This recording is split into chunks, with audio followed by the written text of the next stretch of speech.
The samurai died with swords in their hands. This is the story you know. The warrior caste of Japan met its end through foreign gunboats, modernizing emperors, and the march of progress. Schools teach this narrative. Films reinforce it. Museums display the armor and the blades as relics of a culture swept aside by Western technology. The samurai destroyed themselves. They engineered a financial system in the 1600s to guarantee their dominance. They built it on rice. They denominated their wealth in agricultural output, while the rest of Japan moved to silver and gold. For 250 years, they watched their purchasing power collapse. They pawned their swords. They married their daughters to merchant families for cash infusions. They sold their hereditary status to commoners with money. By the time Commodore Perry arrived in 1853, the samurai class was already bankrupt. The American ships did not destroy feudal Japan. They arrived to find a warrior aristocracy drowning in debt to the merchant class they claimed to despise. The samurai possessed legal authority to kill commoners for disrespect. They ranked at the top of the rigid four-tier social hierarchy. They wore two swords as marks of their superior status. None of this mattered. The merchants held the leverage. The rice stipends created bottlenecks in samurai household finances. The monetized economy applied structural pressure on fixed incomes. The samurai became gatekeepers with no flow to control, warriors with no wars, aristocrats with empty treasuries. Rice did not make them wealthy. Rice made them prisoners. Welcome to Rashi Historian. We follow the money, trace the power, and expose the history they never taught you in school. The samurai financial collapse offers you a direct warning. Fixed incomes decay in growing economies. Status without capital becomes ceremonial. Debt to your social inferiors inverts every hierarchy. The mechanisms destroying samurai households in 1750 operate in your economy today. Your pension fund faces the same structural pressures. Your professional credentials follow the same path toward ceremonial status without economic power. Your debt obligations create the same extraction systems once operated by Osaka merchants. The samurai story belongs to you. You live inside the same machinery. The samurai began as tax collectors. This origin story matters because it explains everything following. The warrior class did not emerge from battlefields. The warrior class emerged from rice paddies and the accounting books measuring their output. In 794, the Japanese imperial court established a centralized tax system based on rice production. Land surveys determined how much each province owed. Government officials collected the rice and transported it to the capital. The system worked for approximately 2 centuries. Then it collapsed. Provincial strongmen began keeping rice for themselves. They hired armed guards to protect their storehouses. They employed mounted warriors to enforce their extraction rights over peasant farmers. These warriors became the samurai. The word itself derives from the verb saburao, meaning to serve. They served landowners. They served tax collectors. They served whoever controlled the rice. The Genpei War of 1180 to 1185 ended imperial economic control. Minamoto no Yoritomo established the Kamakura shogunate and created a parallel government. The emperor retained ceremonial authority in Kyoto. The shogun held financial and military authority from Kamakura. This division lasted 7 centuries. Yoritomo's innovation was structural. He appointed samurai as jito, or land stewards, across Japan. These stewards collected taxes, maintained order, and kept a portion of rice revenue for themselves. The imperial court still existed. The emperor still reigned. The samurai now controlled the flow of agricultural wealth. By 1250, samurai stewards managed taxation in every productive agricultural zone in Japan. They determined how much rice peasants owed. They decided how much reached the imperial court. They kept the difference. This was not robbery. This was infrastructure. The samurai class built its wealth through systematic extraction of agricultural surplus. Every rice-producing village paid taxes to a samurai administrator. Every samurai administrator answered to a regional lord. Every regional lord answered to the shogun. Rice flowed upward. Military protection flowed downward. The system achieved stability through mutual dependency. The numbers tell the story. Japan produced approximately 30 million koku of rice annually by the late 1500s. 1 koku equaled roughly 180 liters, enough rice to feed one person for 1 year. The samurai class extracted somewhere between 40 and 60% of this production through taxation. They accumulated wealth denominated in food itself. This mattered because food was money. Peasants paid taxes in rice. Samurai received salaries in rice. Lords measured their domains by rice output. A daimyo controlling a 100,000 koku domain commanded 10 times the resources of a daimyo controlling a 10,000 koku domain. Rice production determined political power, military capacity, and social status. The samurai engineered their position upstream of this system. They did not grow rice. They did not transport rice. They did not sell rice. They taxed rice at the point of production and received rice as payment for administrative and military services. They built concentration mechanisms, extracting wealth from millions of peasant households and channeling it to thousands of samurai households. The system produced a warrior aristocracy. By 1467, when the Onin War began a century of civil conflict, Japan had approximately 2 million samurai. They ranged from powerful daimyo controlling entire provinces to poor foot soldiers owning nothing but their swords. All of them depended on rice. The Civil War period from 1467 to 1600 concentrated power into fewer hands. Small landholders lost their domains to larger ones. Regional warlords absorbed neighboring territories. 3 successive hegemons unified Japan through military conquest. Oda Nobunaga began the process. Toyotomi Hideyoshi continued it. Tokugawa Ieyasu completed it. Hideyoshi conducted the most important financial action of this period. In 1582, he initiated the Taiko land surveys. His officials measured every rice-producing plot in Japan. They recorded ownership. They calculated tax obligations. They created a national assessment of agricultural wealth. The surveys produced the kokudaka system. Every domain received an official rice production value measured in koku. Every samurai received a stipend measured in koku. The surveys locked these values into government records. A domain assessed at 500,000 koku owed taxes and military obligations based on this figure. A samurai assigned a 200 koku stipend received this amount regardless of price fluctuations. Hideyoshi also executed the sword hunt of 1588. His officials confiscated weapons from peasants across Japan. The stated purpose was to melt them down for a temple Buddha statue. The functional purpose was to disarm commoners and prevent future uprisings. Armed rebellion required weapons. Weapons now belonged exclusively to the samurai. The sword hunt created a monopoly on violence. The land surveys created a monopoly on taxation. The samurai class controlled both. They held the swords and the account books. They determined who owed what and possessed the means to enforce collection. By 1600, when Tokugawa Ieyasu won the Battle of Sekigahara and established the final shogunate, the samurai stood at the peak of their economic power. They controlled approximately half of Japan's agricultural output. They monopolized legal violence. They administered taxation at every level. Rice was money, and they owned the rice. This was the high point. Everything after 1600 moved downward. Tokugawa Ieyasu built the most stable government in samurai history. He also built the financial system ensuring samurai destruction. The Tokugawa shogunate lasted from 1603 to 1868. For 265 years, Japan experienced no major warfare. The samurai class survived the entire period. The samurai economy did not. Ieyasu faced a strategic problem. Japan contained approximately 260 daimyo, regional lords commanding their own armies. These lords had spent the previous century fighting each other. They possessed military experience, motivated troops, and ambitions for expansion. Ieyasu needed to neutralize them without warfare. His solution was architectural. He required all daimyo to maintain residences in Edo, the shogunal capital now called Tokyo. Their families lived there permanently as hostages. The daimyo themselves traveled between Edo and their home domains in a system called Sankin Kotai, alternate attendance. Every other year they made the expensive journey to the capital. This system drained daimyo treasuries systematically. The residence maintenance cost money. The travel processions cost money. The gifts and ceremonies and entertainment in Edo cost money. Estimates suggest daimyo spent between 50 and 70% of their domain revenues on Sankin Kotai obligations. The system also prohibited daimyo from increasing their revenue bases. The kokudaka assessments remained fixed. A domain assessed at 300,000 koku in 1600 retained the same assessment in 1800, regardless of actual production increases. The daimyo bore expanding costs on fixed incomes. Ieyasu's policies extended to individual samurai. The shogunate classified all Japanese into 4 hereditary statuses. Samurai ranked first, farmers ranked second, artisans ranked third, merchants ranked fourth. The hierarchy placed warriors above all productive classes. This hierarchy carried legal weight. Samurai wore 2 swords as status markers. Commoners wore none. Samurai held the right of kirisuti gomen, permission to kill commoners for insults.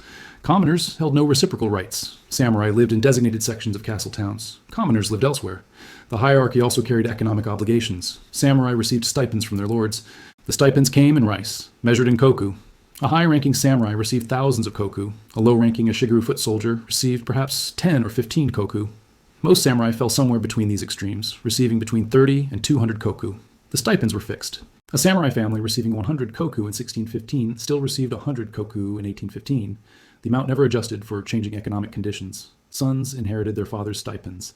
The government recorded these amounts in permanent registers. The Tokugawa system prohibited samurai from engaging in commerce. Trade was the work of merchants, the lowest social class. A samurai selling goods in a marketplace degraded his status. A samurai working as an artisan abandoned his warrior identity. The laws pushed samurai toward a single income source, their rice stipends. The system also prohibited movement between classes.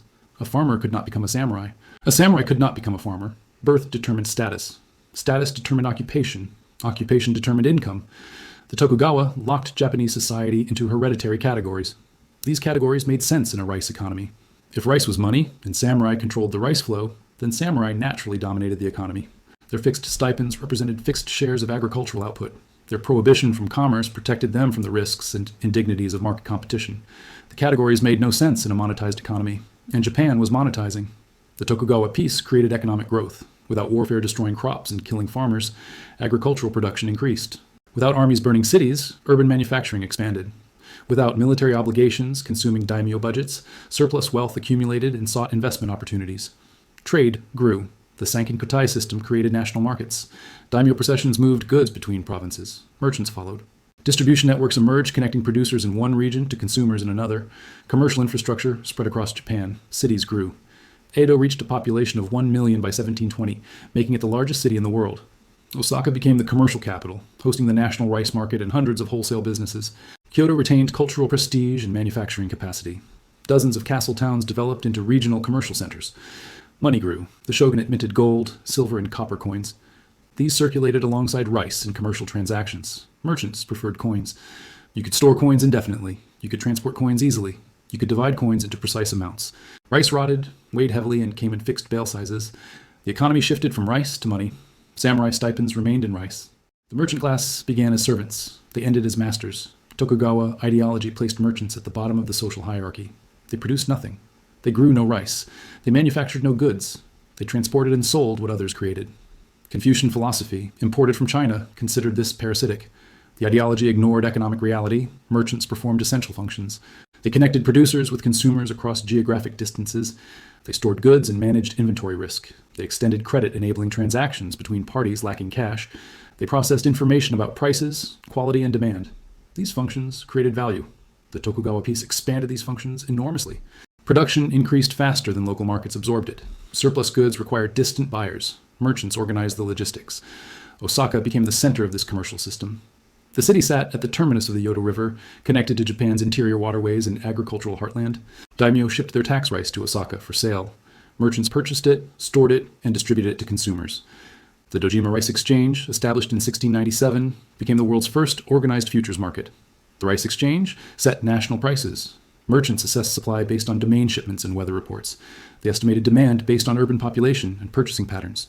They bid for rice futures contracts, taking delivery months in advance. The exchange price reflected collective information about market conditions. This price mattered for samurai. Their stipends came in rice. Their expenses came in money. They needed to convert one into the other. The exchange price determined the conversion ratio. From 1600 to 1700, rice prices rose steadily. Population growth increased demand. Peace increased production less than proportionally. Samurai benefited. Their fixed rice stipends purchased increasing amounts of goods and services. From 1700 to 1868, rice prices stagnated and fluctuated violently. Population growth slowed. Agricultural technology improved, increasing supply. Samurai suffered. Their fixed rice stipends purchased decreasing amounts of goods and services. The data shows the destruction. Kozo Yamamura analyzed samurai stipend values from 1730 to 1840. He found purchasing power declined by 40 to 60% across this period. A samurai receiving 100 koku in 1730 held the same nominal stipend in 1840, but purchased less than half the goods. Price volatility compounded the problem. Rice prices swung 30 to 50% year to year. A samurai household budgeting based on average prices faced shortfalls in low-price years. Debts accumulated, interest compounded. The next high-price year reduced debt but rarely eliminated it.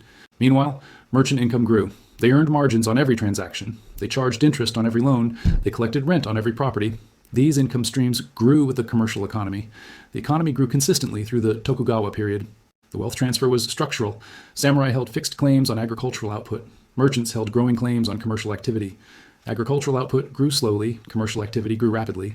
The mathematical outcome was predetermined. Merchant houses accumulated capital. Mitsui, founded in 1673, began as a dry goods retailer and sake brewer. The family expanded into money exchange, lending, and rice trading. By 1750, Mitsui served as the financial agent for the shogunate itself, handling tax remittances and currency operations. The family wealth exceeded most daimyo treasuries. Sumitomo, founded in 1590, began as a medicine shop and bookstore. The family expanded into copper mining, refining, and trading. By 1700, Sumitomo controlled the most productive copper mines in Japan and handled exports to Dutch traders at Nagasaki. Their industrial operations dwarfed samurai agricultural holdings. Konoike, established in 1656, specialized in rice brokerage and shipping. The family transported domain rice shipments to Osaka, sold them on the exchange, and remitted payments to daimyo treasuries. They charged fees on every service. By 1700, Konoike extended credit to over 30 daimyo domains. The domains owed the merchant family more than they owed any samurai lord. These merchant houses became the infrastructure of the Japanese economy. They moved goods, they moved money, they stored value, they extended credit. The samurai still held swords and status. The merchants held the flow. The flow determined economic power. A daimyo needed cash to fund his Sankin Kotai obligations. He shipped rice to Osaka. He sold it to merchants at the exchange price. He borrowed against future shipments when rice arrived late or prices fell. The merchant advanced the funds and charged interest. The merchant held leverage. The interest rates show the power relationship. Domain borrowing rates range from 12 to 18% annually. Some desperate domains paid over 20%. These rates reflected risk, but they also reflected merchant bargaining power. The daimyo needed the money. The merchants set the terms. The samurai drowned in debt they could not repay. This statement applies to individuals, households, and entire domains. The financial destruction operated at every level. The evidence fills archival collections across Japan. Domain debt accumulated first. Daimyo faced structural deficits from the early 1700s onward. Sankin Kotai obligations consumed the majority of domain revenues. Administrative costs, military maintenance, and public works consumed more. Rice revenues failed to cover expenditures. The domains borrowed. They borrowed from Osaka merchant houses. They borrowed from local merchants in castle towns. They borrowed against future rice shipments. They borrowed against domain land revenues. They borrowed against collateral they did not fully own. By 1840, total domain debt reached approximately 60 million ryo. This represented roughly twice the annual revenue of all domains combined. Individual domain debt levels varied from manageable to catastrophic. Satsuma domain owed 5 million ryo on annual revenues of approximately 350,000 ryo. Repayment at such ratios was mathematically impossible without restructuring.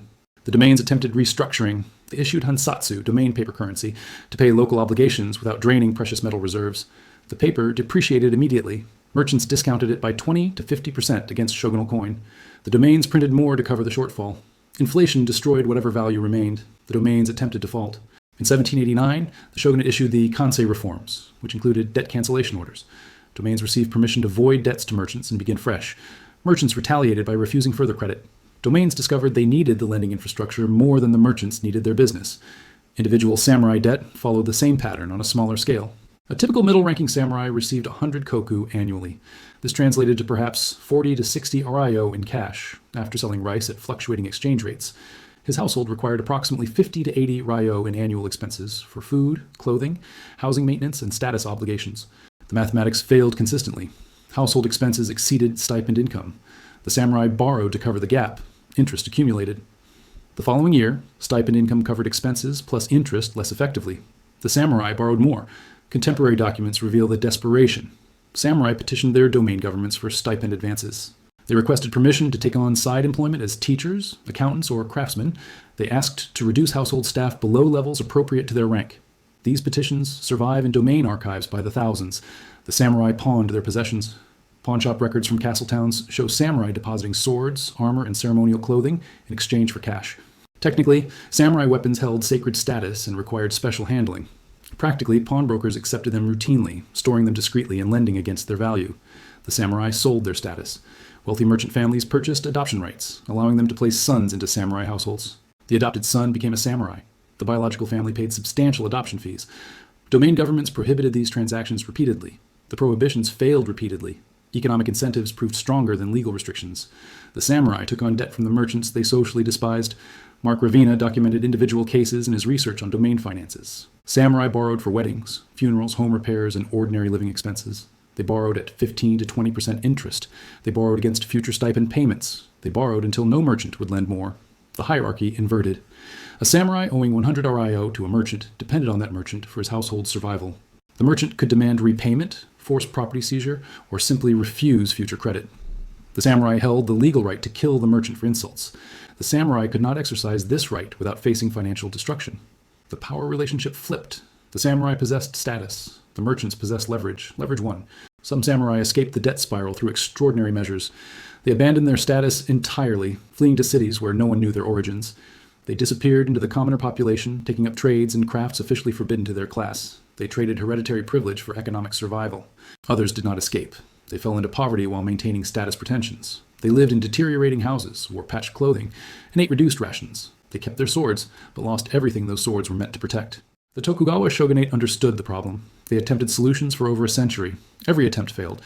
The reforms demonstrate why structural problems resist policy interventions. The shogunate addressed symptoms without addressing causes. They restricted spending without increasing income. They canceled debts without changing the debt-generating machinery. The Kyoho reforms of 1716 to 1745 represented the first major attempt. Shogun Tokugawa Yoshimune promoted agricultural development, hoping increased rice production would raise stipend values. He encouraged land reclamation, irrigation projects, and crop diversification. Rice production increased, rice prices fell, samurai purchasing power declined further. The reform produced the opposite of its intended effect. More rice meant cheaper rice meant poorer samurai. Yoshimune then attempted price controls. He ordered rice prices maintained at minimum levels. Merchants evaded the controls by adjusting quality grades, delaying purchases, or trading in gray markets. The controls failed. Yoshimune finally accepted reality and reformed the tax system to collect revenue in money rather than rice. This helped the shogunate. This did nothing for samurai whose stipends remained denominated in rice. The Tanuma era of 1767 to 1786 took a different approach. Senior counselor Tanuma Okitsugu promoted commercial development. He licensed monopoly trade associations. He encouraged foreign trade through Nagasaki. He taxed merchant profits directly rather than relying solely on agricultural levies. The shogunate treasury benefited. Samurai did not. Their stipends remained fixed in rice. Commercial profits flowed to merchants. The Tanuma policies enriched everyone except the warrior class. Tanuma fell from power in 1786 following crop failures, urban riots, and political opposition. His successor, Matsudaira Sadanobu, implemented the Kansei reforms of 1787 to 1793. These reforms returned to orthodox values. They promoted frugality. They restricted commerce. They canceled samurai debts to merchants. The Debt Cancellation Order of 1789 illustrates reform limitations. The order avoided samurai debts older than 5 years. Samurai received immediate relief. Merchants refused future loans. The samurai soon faced the same liquidity problems with no credit access. Within a decade, debt levels returned to pre-reform conditions. The tempo reforms of 1841 to 1843 repeated this pattern. Senior counselor Mizuno Tadakuni ordered luxury restrictions, guild dissolutions, and debt cancellations. Merchants evaded or resisted every order. The reforms collapsed within 2 years. Mizuno fell from power. Debt levels continued rising. Each reform cycle demonstrated the same structural reality. The samurai economy required fixed rice stipends. The Japanese economy required monetary commerce. These systems were incompatible. No policy could reconcile them without abandoning one or the other. The shogunate could not abandon rice stipends without restructuring the entire samurai class. This would require buying out hereditary claims, reassigning personnel to productive occupations, and eliminating the warrior-administrator distinction central to Tokugawa governance. No shogun possessed the political capital for such transformation. The shogunate could not abandon monetary commerce without destroying the economic growth sustaining urban populations, merchant wealth, and artisan production. This would require returning to a localized, subsistence-oriented economy. No shogun possessed the coercive capacity for such regression. The reforms addressed neither root cause. They nibbled at symptoms. They provided temporary relief. They changed nothing structural. The debt spiral continued. Some individual domains achieved better results through more radical measures. Satsuma domain, facing catastrophic debt levels, imposed a 250-year repayment schedule on its creditors in 1835. This functionally eliminated the debt while maintaining nominal acknowledgement. The creditors had no recourse. Satsuma used the fiscal breathing room to invest in sugar monopolies and Western military technology. Choshu domain restructured its administration, promoting talented men regardless of hereditary rank. Merit-based promotion improved governance efficiency. The domain also developed shipping and trade operations, generating non-rice revenue. These domains survived in better condition than most. They also played leading roles in overthrowing the Tokugawa system. Their reforms demonstrated both the possibility of change and the shogunate's inability to implement it nationally. The end came quickly once it started. Commodore Matthew Perry arrived in 1853 with 4 American warships. He demanded Japan open to foreign trade. The shogunate, lacking naval power to resist, eventually signed unequal treaties granting Western access to Japanese ports. The treaties exposed shogunal weakness. Domains opposing the treaties organized resistance. Young samurai assassinated shogunal officials and foreign diplomats. Civil conflict erupted between pro-shogunate and anti-shogunate factions. The financial dimension of this conflict matters. The anti-shogunate alliance centered on Satsuma, Choshu, Tosa, and Hizen domains. These domains had achieved better fiscal positions through the reforms described earlier. They possessed resources to purchase Western weapons. They could pay soldiers. They could fund military campaigns. The shogunate had depleted its reserves through decades of mismanagement. Domain allies remained loyal, but contributed little beyond token forces. The shogunal army, when it finally mobilized, performed poorly against better-equipped opposition. In 1868, the last Tokugawa shogun surrendered power. The Meiji emperor assumed direct rule. A new government began transforming Japan. The Meiji government faced the samurai problem immediately. Approximately 400,000 samurai households still received stipends. These stipends consumed roughly 1/3 of government revenue. The new government needed this money for industrialization, military modernization, and administrative reform. The solution came in 1876. The government converted all samurai stipends to government bonds. Each household received bonds equal to a set number of years of their stipend. The conversion rates varied by stipend level, generally providing 5 to 14 years of income as a lump sum. The bonds paid annual interest of 5 to 10%. This interest, for most samurai, fell far below their previous stipend income. The principal represented their entire claim on the state. When spent, nothing remained. Many samurai spent it quickly. They lacked experience with capital management. They made poor investments. They fell victim to fraud and speculation. Within a decade, a substantial portion of the samurai class had exhausted their bond wealth. The government also abolished samurai legal privileges. Commoners received permission to carry swords. The right of kirisutegomen disappeared. Samurai family registries merged with commoner registries. The legal distinction between warrior and non-warrior ceased to exist. Some former samurai transitioned successfully. They joined the new conscript army as officers. They entered government bureaucracy as administrators. They founded businesses using their bond capital. They became the core of Japan's modernizing elite. Others did not transition. They lacked skills relevant to the industrial economy. They resisted change on principle. They drifted into poverty while maintaining psychological attachment to lost status. The Satsuma Rebellion of 1877 represented the final armed resistance. Saigo Takamori, a hero of the Restoration, led thousands of samurai against the Meiji government. The conscript army crushed them. Samurai swords proved ineffective against rifles wielded by commoner soldiers. The samurai ended as they began. They rose through control of rice taxation. They fell through exclusion from monetary commerce. The system they built to guarantee their dominance guaranteed their destruction. Rice stipends made sense in a rice economy. Japan did not remain a rice economy. The money trail to your door. The samurai destruction offers you 3 documented lessons. First, fixed incomes decay in growing economies. The samurai received guaranteed rice stipends. Their income never declined in nominal terms.